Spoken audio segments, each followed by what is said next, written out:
ang nag-deliver papunta sa bahay nila Pangulong Bongbong Marcos at Speaker Martin Romualdez mag-insert o magpasok ng 100 billion worth of projects sa BICAM. Sana po ay hindi nila ako mapatay bago ko mailabas ang lahat. So, eto na nga guys, no, si Saldico ay hindi na po nakapagtimpi. Talaga namang nilaglag po niya etong si BBM at si Martin Romualdez. Piruin nyo, siya yung diniin. Samantalang utusan lang naman siya at siya yung tauhan lamang ng dalawang ito. O ano naman kaya masasabi ng mga loyalist nito? Abay, mag-isip na kayo kung paano nyo dipinsahan itong si BBM. Lahat gagawin, ano? Lahat gagawin, madipinsahan lang nila itong ngagva na ito. O ayan, di ba? At saka guys, marami pong nilabas itong si Zaldico sa kanyang wall ngayon, sa kanyang Facebook page. Andun po lahat ang mga proof kung gaano tayo binudol or ninakawan netong si Ngagva at si Tamba. Or baka naman sabihin ninyo, AI ito ha. Ayan po, ipapakita ko po sa inyo mismo. Yan po, naka-upload po yan mismo sa Facebook page ni Zaldico. O di ba? So mga kababayan, ano pa nga bang dapat natin gawin? Ipatalsikin na po. Patalsikin na po natin itong si PBBM kasi naman mas lalong maghihirap etong mga Pilipino nang dahil sa kanila. O di ba? At saka si Zaldico guys, sabi po niya, handa daw po niyang harapin etong kasong ito at patunayan niya na wala siyang kasalanan dahil utos lang naman po or inutusan lang daw siya ni PBBM kung anong dapat gawin. O di ba? Tama pala yung sinabi ni Maharlika, ano? Na ang pinaka-mastermind nito ay si PBBM, Tamba at si FL Liza. Sila po talaga ang pinaka-mastermind. Kaya itigil na ninyo yung mga Senate hearing na yan kung hindi rin lang naman ninyo padadaluhin etong si Zaldico sa Zoom. Di ba? Dadalo sana si Zaldico sa Zoom kanina sa Senate hearing. Pero ano nangyari? Si Fanpilo Lacson pa mismo ang nagsabi na hindi raw makapag-Zoom etong si Zaldico dahil masama raw ang pakiramdam nito. Oh, di ba? Grabe kasi nungaling talaga, no? Ayan, ang gaba, dili magsaba talaga, guys. So, eto po yung video, panoorin po natin. Ang nag-deliver papunta sa bahay nila Pangulong Bongbong Marcos at Speaker Martin Romualdez mag-insert o magpasok ng 100 billion worth of projects sa BICAM. Sana po ay hindi nila ako mapatay bago ko mailabas ang lahat. Ginawa ko lang ang utos sa akin, pero ngayon, handa na akong harapin ang lahat. Ginagamit ng administrasyon ang buong resources ng bansa para tumahimik ako. That he will shoot me if I will talk. Gagamitin ako bilang panakipbutas sa kanilang kampanya laban sa korupsyon. Hindi na ako mananahimik, ilalabas ko ang lahat ng katotohanan. May resibo, may ebidensya, at may pangalan. Para sa bawat Pilipino, alam ko na buo ang galit ninyo sa akin ngayon. Nauunawaan ko rin kung bakit, lalo na at malaki ang halagang nakataya. Pero bago kayo humusga, hayaan ninyong ipaliwanag ko ang buong katotohanan. Matagal akong hindi nagsalita dahil may direktang utos sa akin. Huwag nang bumalik ng Pilipinas at manahimik na lamang. Umalis ako noong July 19, 2025 para sa aking medical check-up. Nakaplanong bumalik pagkatapos ng SONA ni Pangulo.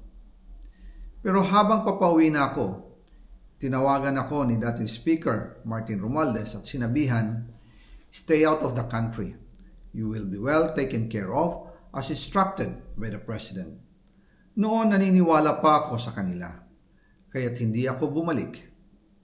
Tumikom ang aking bibig, sumunod ako, pero ang hindi ko alam, ang ibig pala nilang sabihin sa aalagaan ka namin ay gagamitin ako bilang panakipbutas sa kanilang kampanya laban sa korupsyon.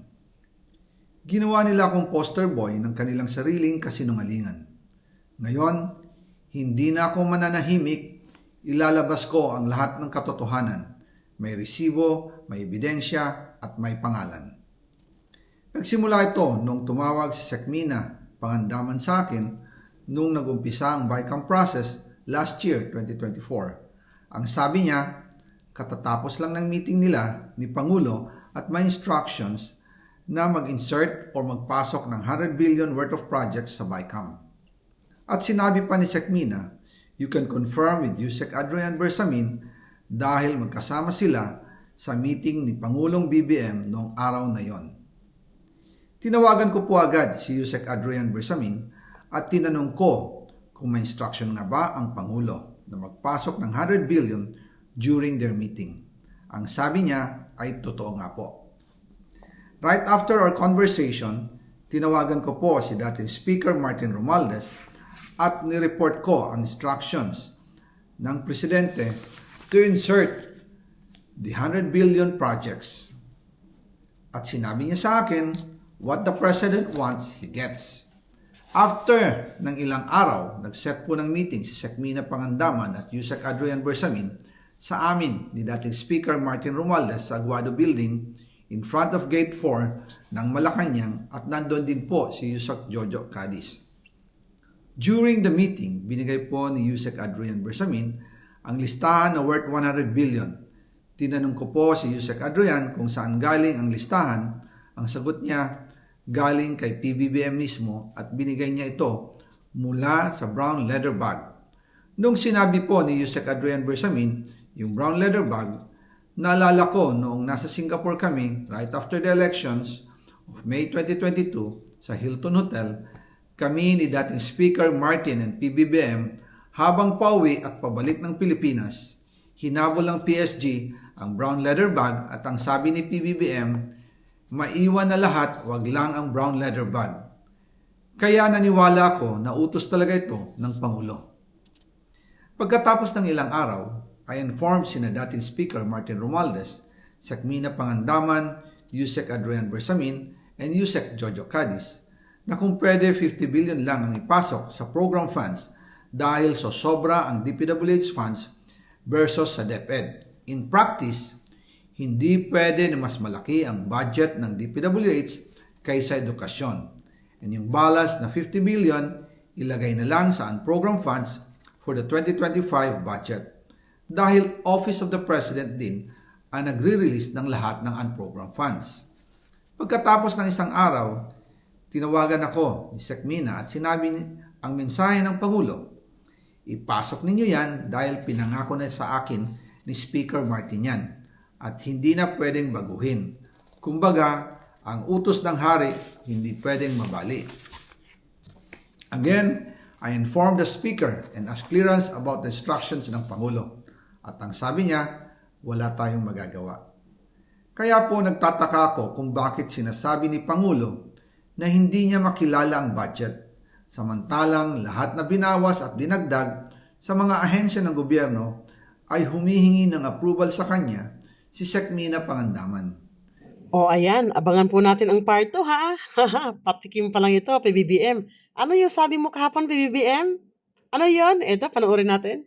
Kaya't, yung mga taong yan na kasabwat dyan, ito, mga walang hiyang ito, na nagnanakaw ng pera ng bayan, tapos na ang maliligaya ninyong araw.